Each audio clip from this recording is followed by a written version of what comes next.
Halo, selamat siang. Perkenalkan saya Febio Kalina Tarigan dari kelas MP 4405. Di sini saya akan mempresentasikan hasil dari analisis SDM pada PT Tresna Muda Sejati. PT Tresna Muda Sejati adalah perusahaan pelayaran nasional yang bergerak di bidang jasa pengiriman barang atau kargo. PT Tresna Muda Sejati memiliki 10 cabang di Indonesia. Salah satunya ada di Surabaya yang berlokasi di Perak Timur nomor 2110. PT Tresna Muda Sejati berfokus pada layanan peti kemas untuk layanan domestik dan juga layanan internasional dari semua pelabuhan utama di Indonesia.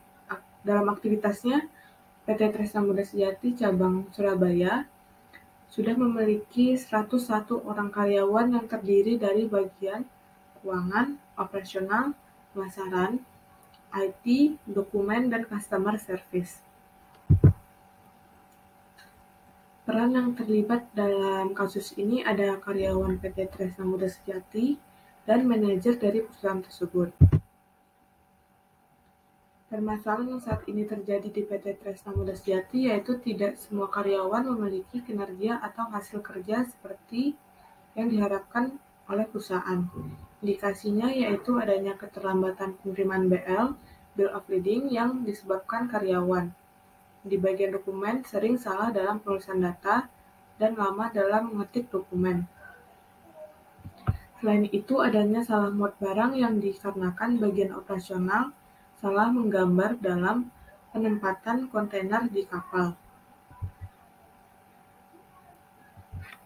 Permasalahan yang lain yaitu ada terjadi selisih harga karena marketing salah mengutip harga ke shipper.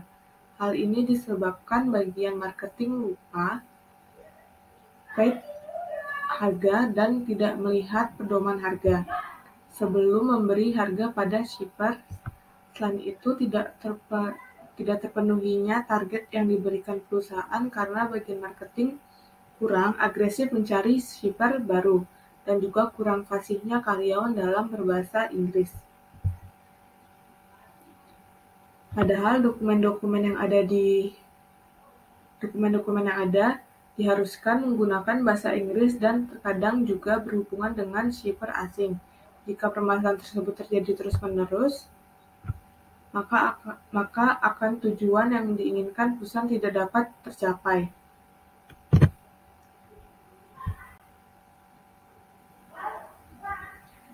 Latar belakang dari masalah ini ada kurangnya pelatihan yang diadakan oleh perusahaan, kurangnya apresiasi dari perusahaan.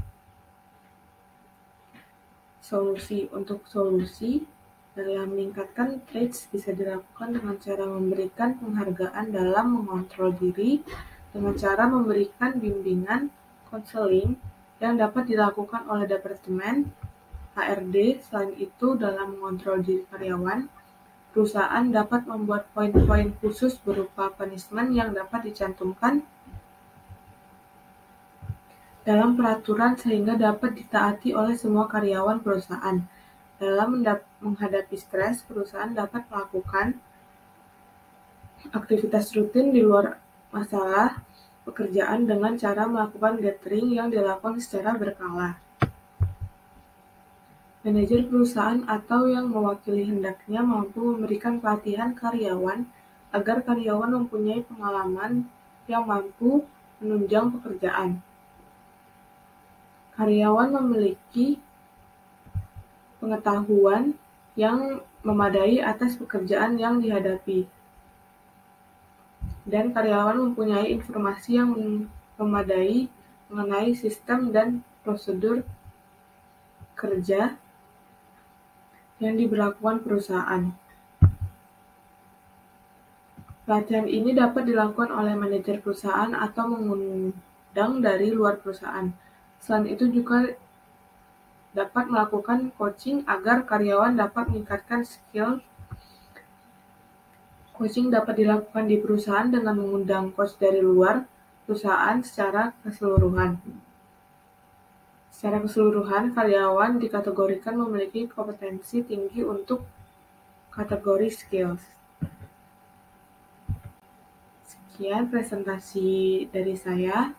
Jika ada salah kata, mohon maaf. Terima kasih.